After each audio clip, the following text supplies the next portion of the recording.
Sigmund Freud. I don't know how Freud plays to the general public. I'm an academic, and I know he's pretty much disdained by my colleagues. I understand why, and we're going to talk about why some tonight, but I also think you dismiss him at your peril. Because pretty much every therapeutic practice today is influenced by Freud. If only it's the talking cure. That was Freud, and as you'll see, one of his early partners. I tell the story, I don't know if you saw the mailing, but I tell this story because I think it's a perfect little parable about Freud. I had this student who wanted to write a paper on Freud, and she despised Freud for all the good reasons, his sexism, his unscientific approach, etc. But throughout the paper, she spelled his name F-R-A-U-D. So she had a little slip of the pen there, right? And I always say Freud, you can't live with him, can't live without him. You prove him right, even in trying to disprove him sometimes. His name was actually Sigmund Freud, which may be the reason for some of his anxiety. 1856 to 1939, born in Vienna, was allowed to leave for England in 1938 for reasons that you might guess. He was one of the lucky ones. He was a scientist and a physician.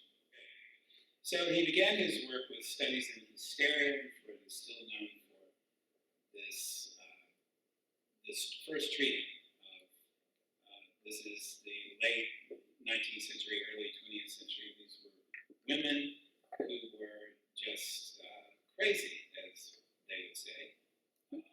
They were overreacting emotionally to things, as science determined women did from that point all the way back through history. What they found was, Joseph Breuer and Freud, their partnership, was that if women were allowed to speak freely about their experiences with this condition, that they got better. Who would have thought? Well, Breuer and Freud thought. And that led them to believe that there was some deep traumatic experience that they were trying to work through that was forgotten or hidden, that they couldn't recover on their own or consciously, and so they needed a treatment. And this would become psychoanalysis, to bring that original trauma to light in a particular way, and frankly in a particular setting. Okay, and that is the psychoanalyst office. And we'll talk about what that means, but isn't that a great sculpture, the Arch of Hysteria, Louise Bourgeois? Yeah. So he begins with, Freud breaks off on his own, and remember, he was a scientist, and he had an MD, effectively, he was a doctor, and so he saw himself always as a scientist, and doing scientific work, and doing the work of a physician. But his first publication in 1900 was Interpretation of Dreams. Still probably his most famous work, his most influential work. In 1901, The Psychopathology of Everyday Life. In 1905, 3 essays on the theory of sexuality. 1909, he begins to lecture in the US. Now look at that. That's rather amazing. These are significant works. I mean, no one knew they were going to be significant, even Freud probably, but within 5 years, you've got 3 major works that launch a unique and profound theory that we're still living with over 100 years later. And it all happened very quickly. He was not accepted, as geniuses usually are. He's not accepted by his peers in the European community. But he gets an invitation to go to Clark University in Worcester, Mass. In 1909. And he goes to America. And like many people who came to America, he finds his fame, and it continues to grow. So, we talked about this a little bit with Kierkegaard. I don't want to psychoanalyze Freud too much, but then he's asking for it. His father had two sons by a previous marriage, Emmanuel and Philip. And the young Freud often played with Philip's son, John. You got this? There's this deep anachronism in the family already. So he's playing with his father's grandson, and they're about the same age. Freud's own self-analysis, which he did in the interpretation of dreams, originated, he says his emotional crisis originated with the death of his father, of course, not uncommon, and the series of dreams that came after that. He realizes that his feelings of guilt and fear and love and loss for his father were all tied up in this John, half-brother, if that's what he is. Half-brother once. Anyway, I guess he's half-brother. He can't separate his feelings and all his actually very powerful feelings from this John. And they've kind of merged. And so for his own psychoanalysis, he works to separate those. And in fact, he says that one of his fantasies was that his half-brother, Philip, about the age of his mother, was really his father. And he draws great meaning from this fantasy, of course, because he's Freud, and you can see how that affects his theory. And that he thinks in his fantasy at least, he thinks that he wishes that his real father were dead, so that the other guy would be his father, because he was a rival for his mother's affections. Here we go, right? This, of course, you may recognize already as the Oedipus complex that we're going to come back to. But remember, Freud was actually a scientist. He was, in fact, a physicist. So he was very much influenced by the discoverer of the laws of thermodynamics, Helmholtz. And I don't know if you remember these from college, but the first law of thermodynamics is that matter or energy cannot be created or destroyed. It can only change form. Second law is that when that change of form happens, energy is lost. Well, as you're going to see, this is the way the psyche works for Freud. Keep that in mind. In fact, the whole theory of the psyche that Freud proposes is based on energy. It's that we have these various energies within us, and they're transforming and moving and interacting. It's very much a physicist's model for the psyche. Of course, one of his great contributions to intellectual history is this notion of the unconscious. This is a very powerful notion, obviously. It is, he would hate this, but it is actually akin to the religious stage of human beings as theorized by certain anthropologists, where you don't understand what's happening in the world. You hear a noise like thunder, you don't understand its origin, and so you are afraid. For Freud, this happened within silence. And in fact, I want you to think about the significance of this, that your behavior, things you do in everyday life, is psychopathological. Because your behaviors are being driven by something you can't see, can't know. If that's true, wow, we're in deep trouble, right? If there's an unconscious that I can't access, but it's shaping, creating my behaviors and my interactions with the world and with each other, I'm in need of great help. Fortunately, there is help. Father Freud created some help for us. And of course, this unconscious it doesn't have a complete lid on it, right? peeks through every now and then, such as with my student who was so angry at Freud that she kept spelling his name Fraud. Slips of the pen, dreams especially. The unconscious seeps through, and it's not always pleasant. In fact, I'd say it's very rarely pleasant. It's usually discomforting when the unconscious peeks through with these unexpected emergences. And they're unexpected because, as we'll see, there's another force, another energy that's keeping all that down, keeping it tamped down, but it never fully succeeds, which makes this so interesting. Freud's idea was that freedom's just another word for neurosis. Because if you think you're free, and if he's right about the unconscious, then you are suffering under a great delusion. And in fact, you have a neurosis called freedom, because you're not free. To act as if you're free, as if you're an agent in the world, unaffected by anything other than your own will, is a recipe for neurosis and pathology, according to Freud.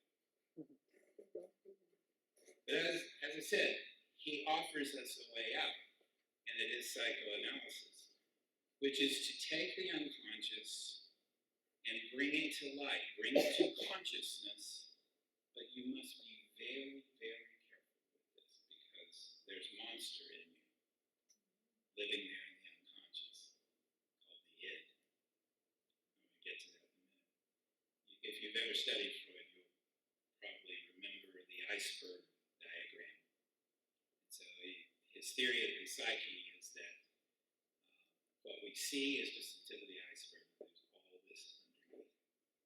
Let's talk about what's underneath. So, energies of the mind, right? Physics. This is thermodynamics. Okay. So what are these drives? What are these two main energies? The one is eros, which is, we know that God from our studies in Greek mythology, eros and psyche. Psyche means soul, by the way, the basis of psychology. We tend to think of eros as sexual, and it is sexual, but it's not just sexual. Freud also called it the libido. So we should think of eros, or the libido, as the life force. So not just sex, but what sex ultimately represents, again, from a scientific perspective, which is the drive to reproduce, which is ultimately a drive to survive, to pass on life. And so yes, it's associated with sexuality, but ultimately it's associated with preservation of your own. Again, we're talking about the unconscious, so this is not logical, but the idea is to preserve your self, your psyche, your soul, by recreating yourself in another person, your child. And then, of course, there's thanatos drive, from the Greek word for death. This is aggression, self-destruction. So it's not just the death drive for you, it's you trying to act out the death drive in the world. It's destruction. And these are the two drives. These are the two energies that compete in our psyche, says Freud. So here's a good point to offer a corrective to Freud that you've probably heard a lot. Not all human behaviors are sexual in nature, or they don't spring from eros or the libido. We have a destructive drive. And I think that's pretty evident. Right? I don't think we need to make that case that we can be self-destructive and we can be just generally destructive. And Freud would say he gets really detailed about this, and it's a little hard to follow, but I think he's right. He says ultimately, he says, the death drive is about giving up. It's about being tired of the tension of life. Tension is an important word for Freud. And ultimately, it's a desire to get back to the only peaceful place you have in your psychic memory, which is the womb. We can't get back to the womb. So the closest thing is the tomb. Right? So think about it. When you put a body in the ground, it is a kind of womb. It's the womb of Mother Earth you're putting the body into. With perhaps hope of a regard. It doesn't matter because the psyche doesn't think that way. The psyche thinks just in terms of symbols. And so that looks like a good symbol. That looks like a symbol of a womb. And so that's going to work. It's the same problem when the infant will suck on her thumb. It doesn't matter. Right? It's not about, it's just about the symbol. It's about the representation, not the real thing. It's not going to get milk or nourishment from it. So not everything's about sex. Some of it's about death. How cool is that? And we should understand Freud's understanding of sexuality in terms of pleasure in general. Like I said, he was very interested in tension. In fact, if you wanted to summarize Freud at a bar, you're having a single malt, somebody comes up and says, really, what was Freud about? I can give you an answer for that. The answer is about it. Freud, just say Freud is about tension and release. Tension and release. And there's all kinds of tensions, and there's all kinds of releases. Obviously, we think of sexual tension and release, but hunger is the same thing. Defecation is the same thing. Tension and release. And of course, here's where Freud is genius, is he takes those physical aspects of life and he metamorphosizes them into psychic realities about tension and release. All right. So this course is called Stages Along Life's Way. Here are the stages. The oral stage, 0 to 18 months. So, you've seen this. The child tries to gratify her libidinal energy through her mouth by sucking, biting, chewing, etc. You've seen this, right? Yeah.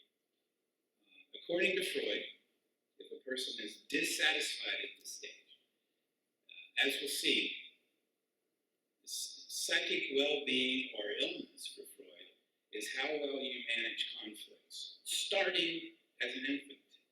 So, yeah. Really, that's about the parents, right?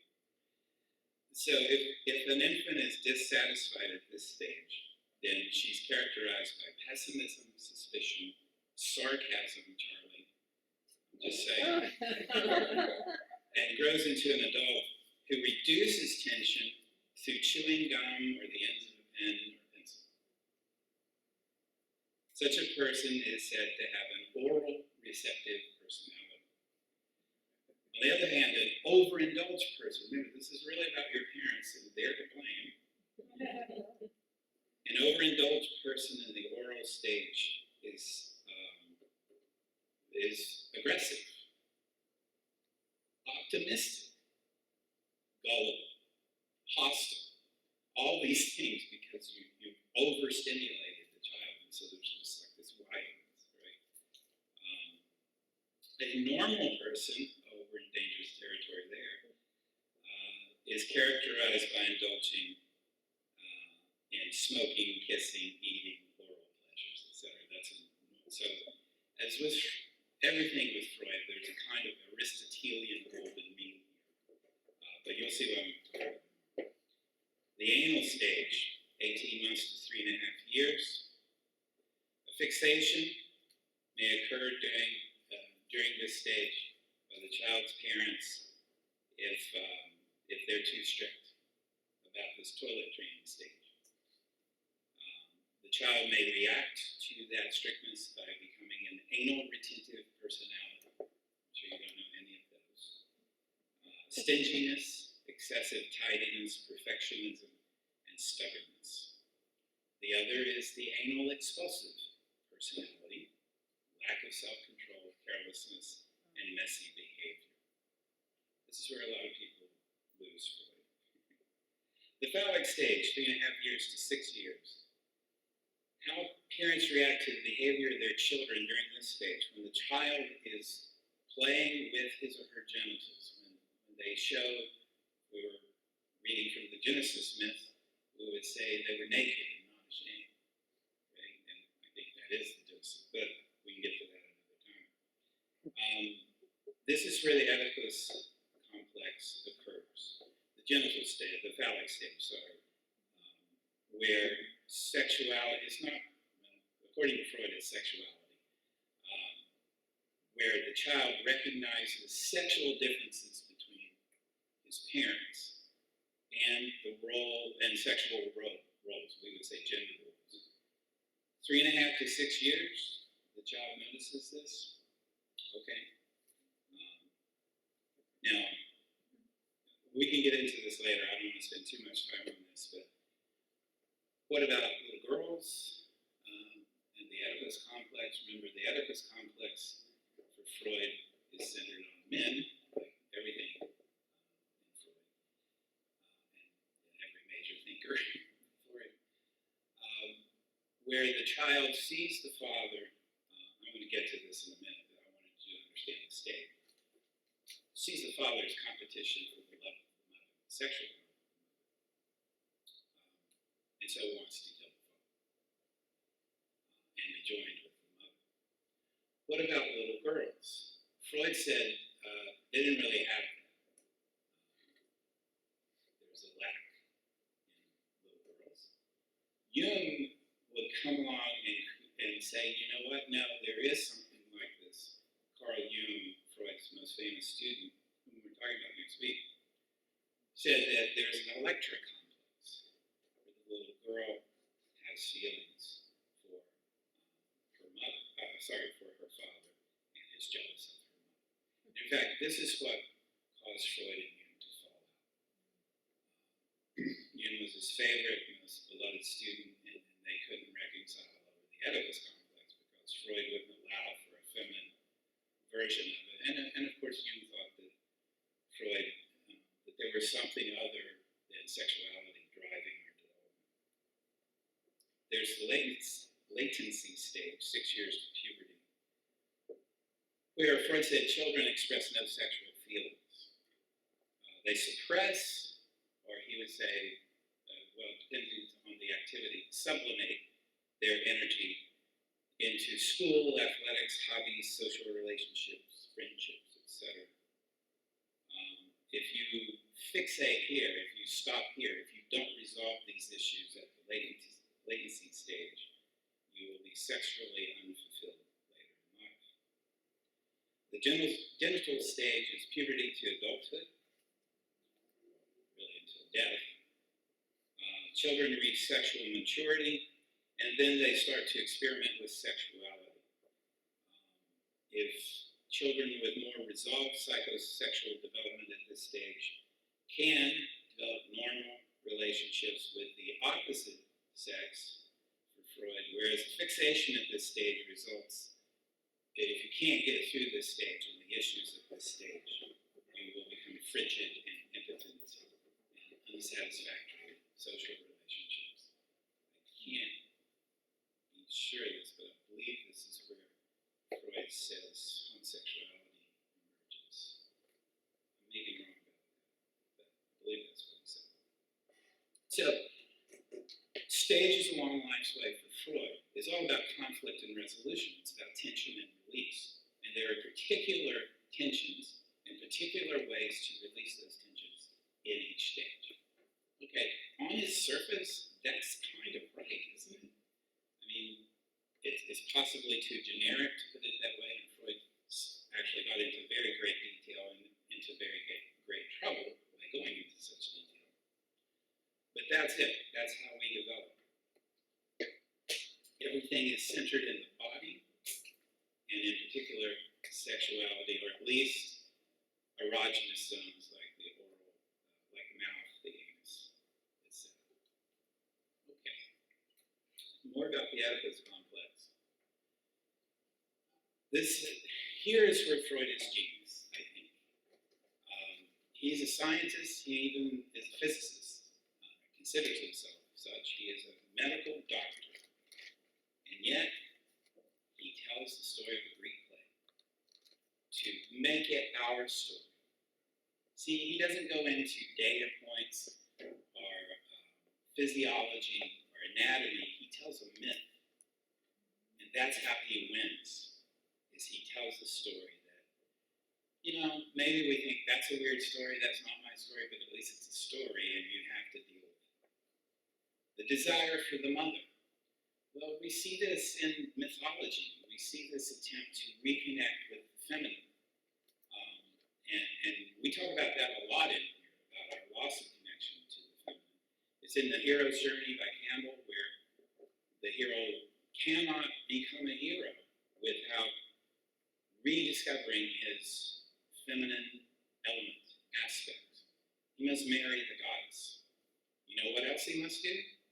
Kill the father, right? And that's the Oedipus complex, because the father produces fear. And you must, to become a hero, in Campbell's sense, you must overcome that fear. And the symbolic way to do that is to kill your father. Now, that works out to, metaphorically, to mean you reject your father's authority over you, right? So when we talk about killing the father, that's what happens in the play, right? I don't know if you remember the play, but Oedipus is told that he's going to kill his father and marry his mother, and he's like, okay, well, I'll fix that. And so he goes way out of his way to do it, so he tries to avoid fate. And he can't, in fact, ends up killing his father and marrying his mother. But we do have, you don't have to be Freudian to know that your mother has a certain kind of influence and your father has a certain kind of influence. And we can extrapolate across the species to some degree about that. I think that's fair to say, right?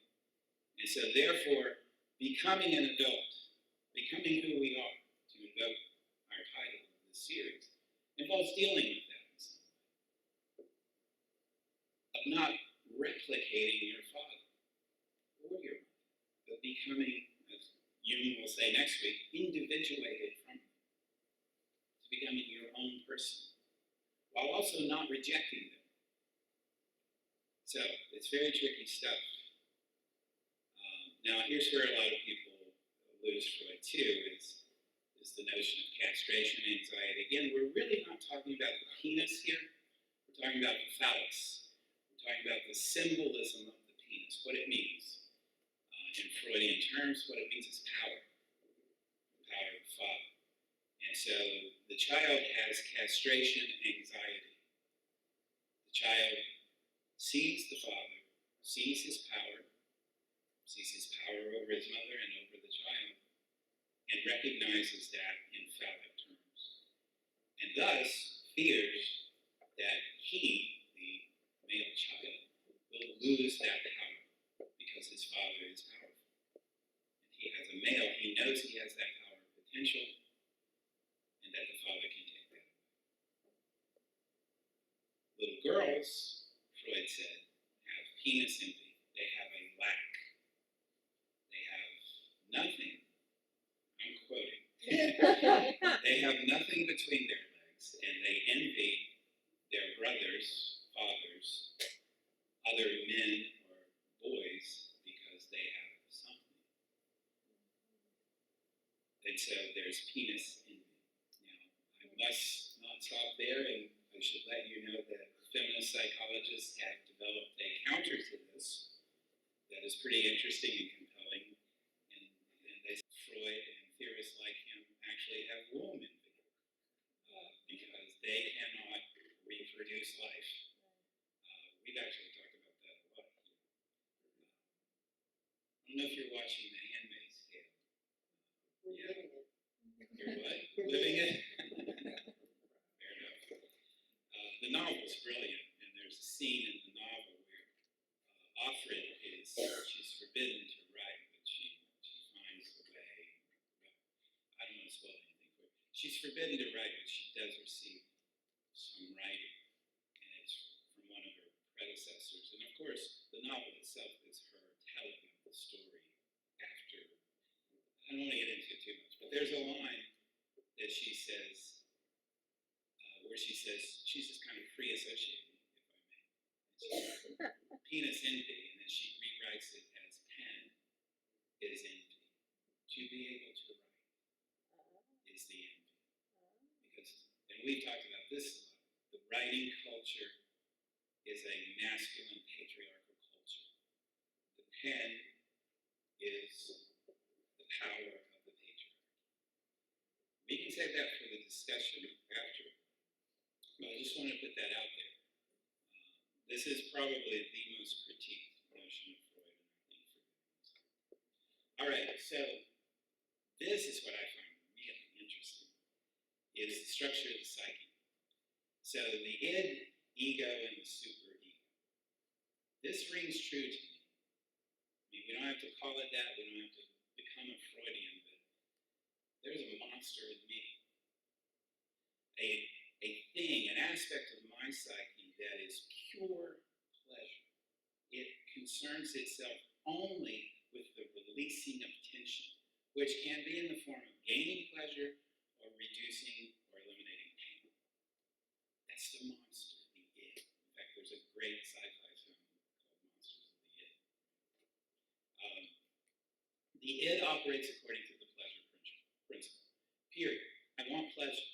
And if that means eliminating pain, then I will cry, I will scream out in my bed until someone comes and stops this, whatever this is. Right? This is the infant. I want to feel pleasure. I'm hungry. That's a tension. I want that tension released. I will cry until I get a nipple or a bottle, and this tension is released. This is where the drives live, the libido, eros and thanatos. They live in the id. And this is where the unconscious is. And I keep saying the word monster because we did a course here called Gods and Monsters. And one of the talks was how to make a monster. And you've already got a monster in you. It's your id. And if you think about monsters as they're represented in cinema or literature, this is what they are. They just drive according to pleasure. They certainly don't succumb to society's mores, ethics, or customs. They don't even succumb to reality. They'll do things that are stupid, that make no sense, right? Just because they're driven by their pleasure principle, right? And that's what's so terrifying about it, right? They make no distinctions. They discriminate about nothing. They just want what they want. And that is a classic monster. Anton Chigurh. Or Samantha in Sex and the City. Or Quint in Jaws. The superego, let's go to the superego. The superego is the morality principle. That's not Freud's term, that's mine. Morality principle. The superego, you know, it is society internalized. It's those rules out there. This is not part of you at all, initially. It's society's rules that are communicated through your family, typically. This is do this, don't do that. Oh no, not with him, not with her. Stop that, go eat this.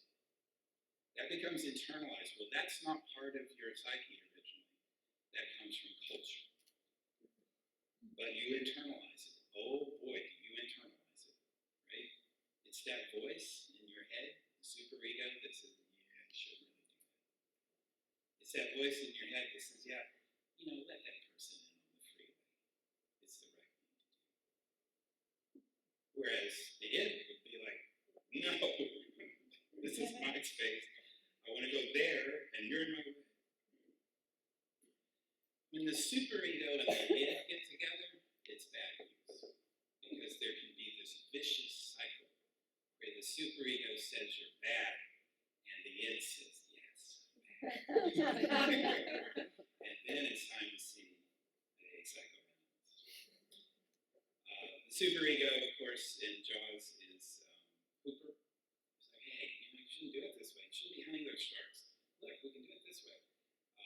In Sex and the City, I don't know, is it Charlotte or maybe Cynthia Nixon, especially now that she's running for governor.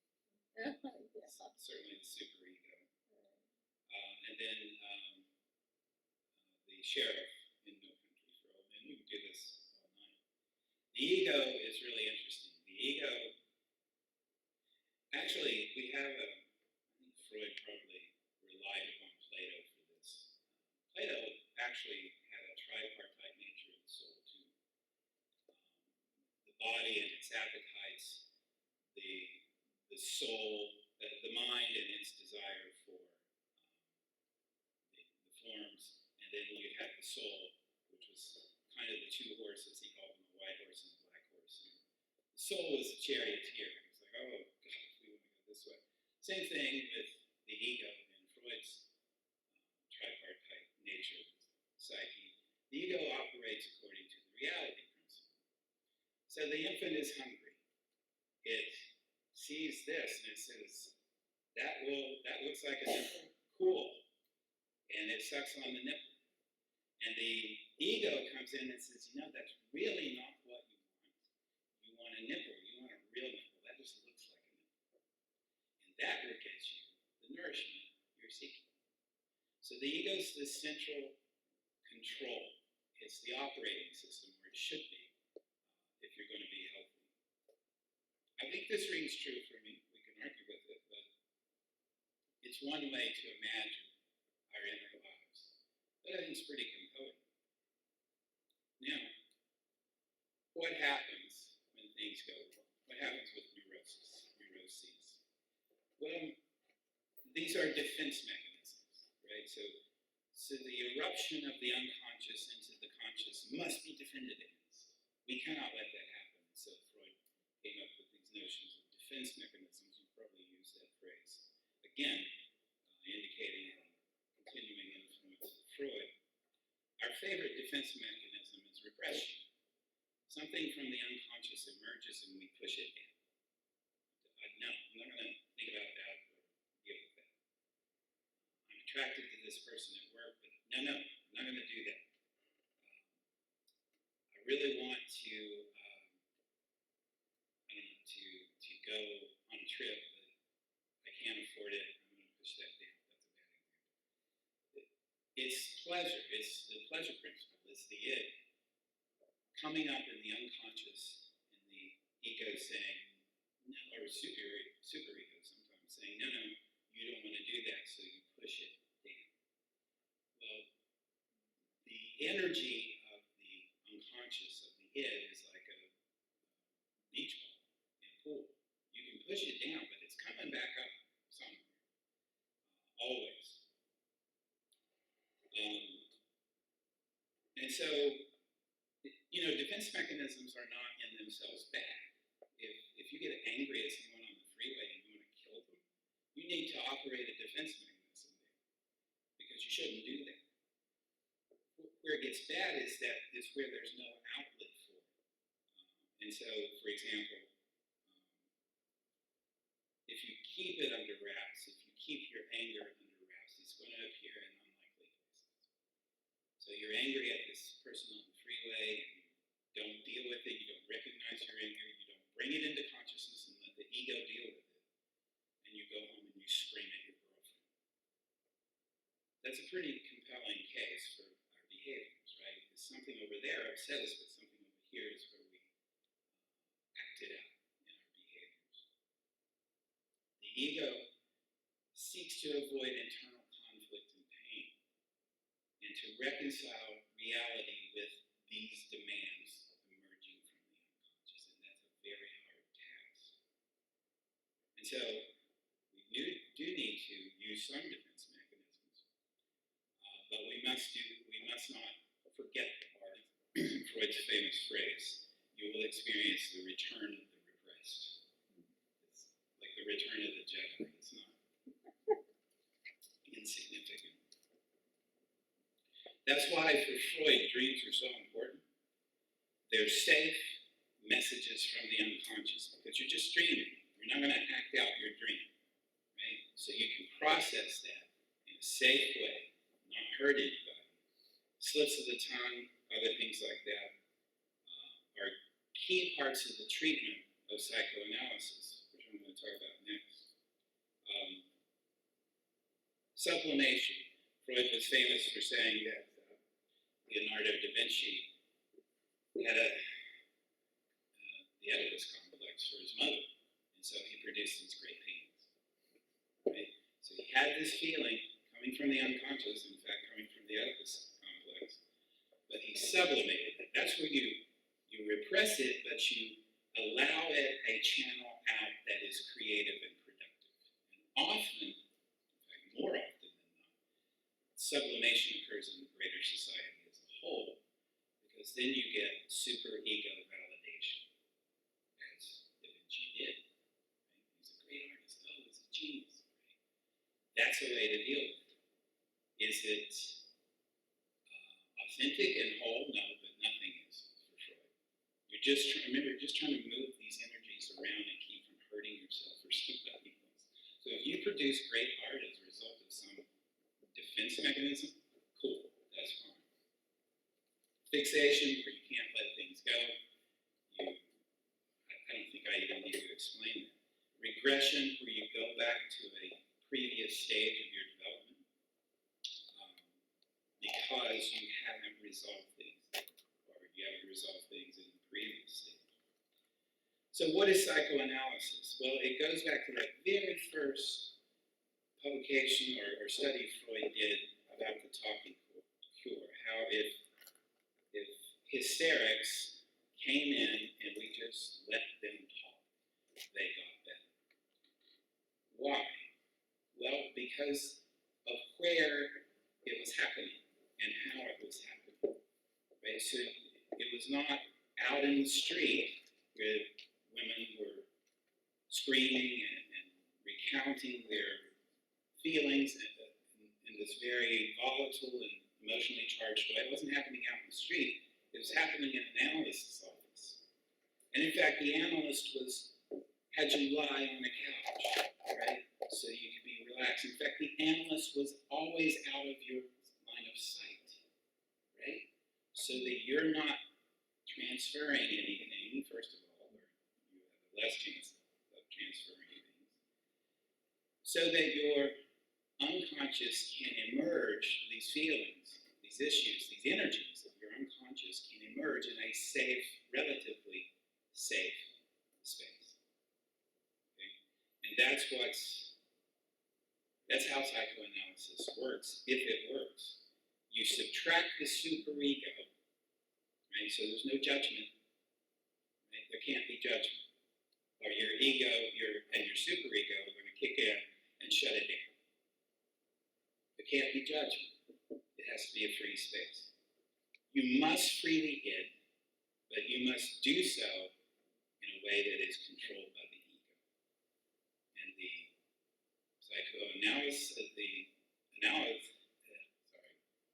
analyst is there in mythological terms as your helper.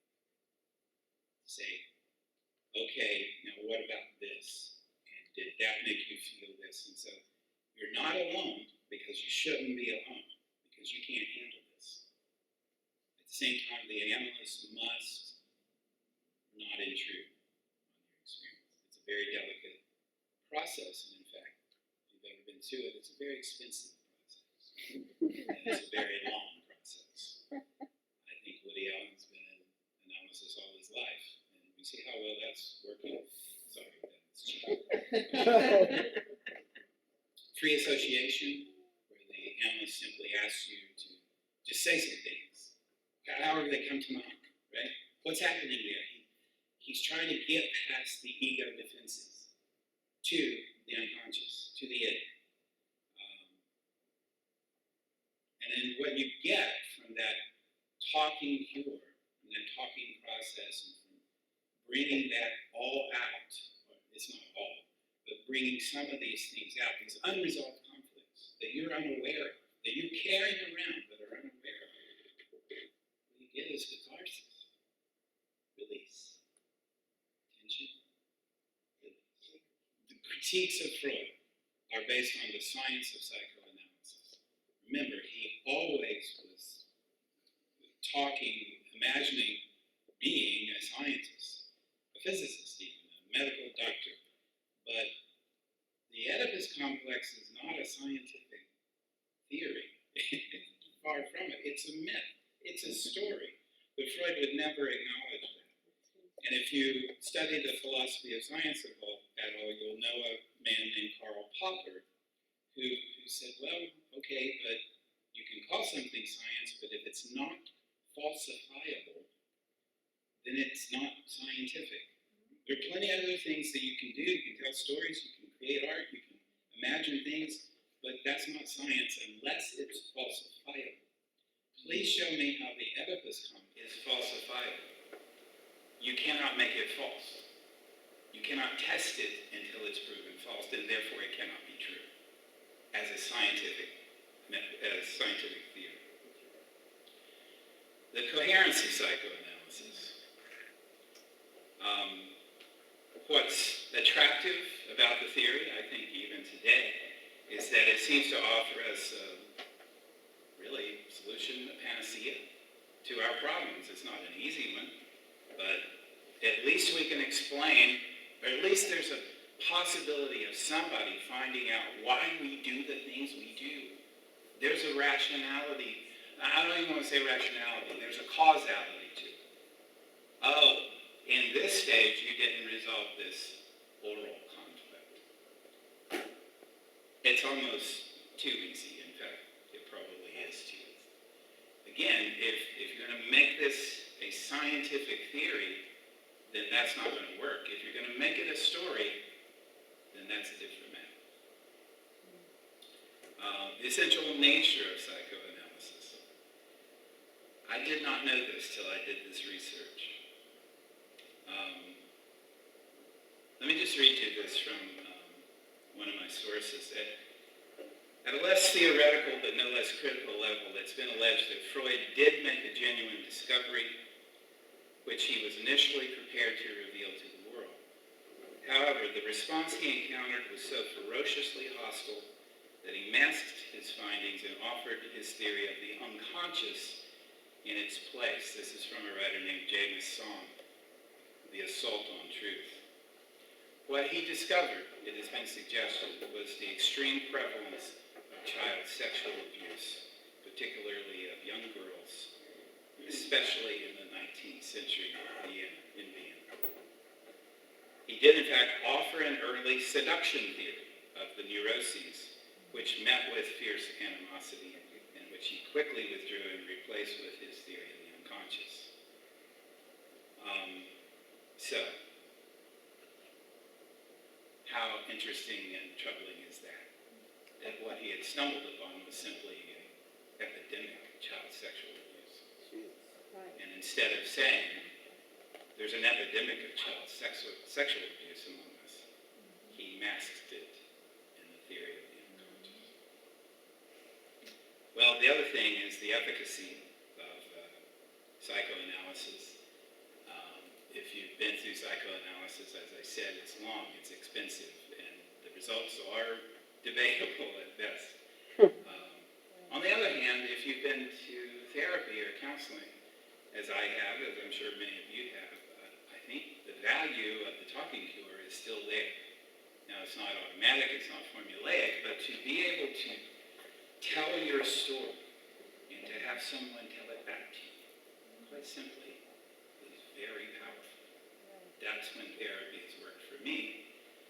There are theoretical reasons for this that I could get into with Mikhail Bakhtin and others, but I think it's basically that simple, is that there are things in us that we can't see. Freud was right about that. Forces at work that we can't get a hold of, but if we tell it to someone else, we get it out, and they tell it back, and then we see it.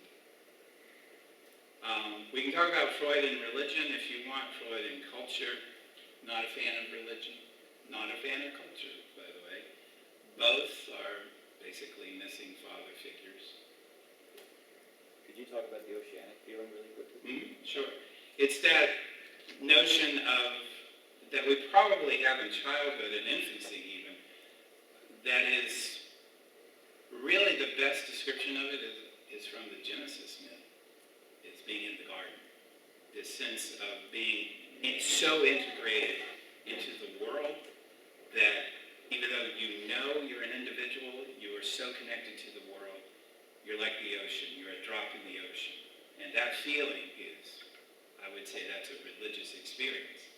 Freud didn't want to say that, but we see that throughout the world. This experience of the other and this connection back to who we are within the other, so that the distinctions collapse. Doesn't he equate it to the time of the womb? He does, yes, but other times as well. And so he actually says that civilization cannot allow for that because it's uncontrollable. And civilization is our great replacement for the Father. And so civilization is about order.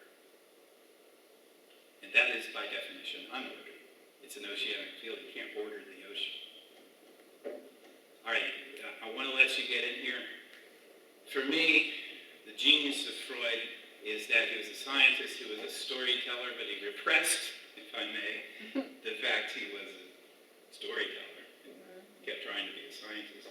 That this story was a myth. It wasn't just a story. It was a story with power and meaning and therefore orientation in the world.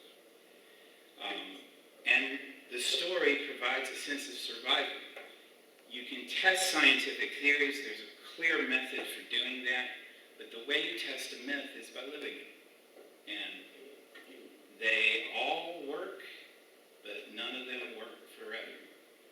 And so we're constantly changing our myths. There's the great Howard Nemerov had this wonderful poem to Freud, and I thought it was really good. I wanted to close with. Each house had its ghost, graves opened to his voice. The dead lived in him by his gray consent. He was, by their constraint upon his choice, Orpheus of all the lonesome. Spent his evenings charting out a private hell, the spaceless realm that all the puzzled caught, the swamps that made their frightful towns unwell. He chained his life to theirs, was like them, lost. Perhaps unwillingly he did this, became laureate of those who were afraid, for himself assumed them as a native guise, entered their warring lands as one of them, employed their rhetoric and black to raid the towers of their most strategic lies. Wow, that is excellent. Thank you for your attention.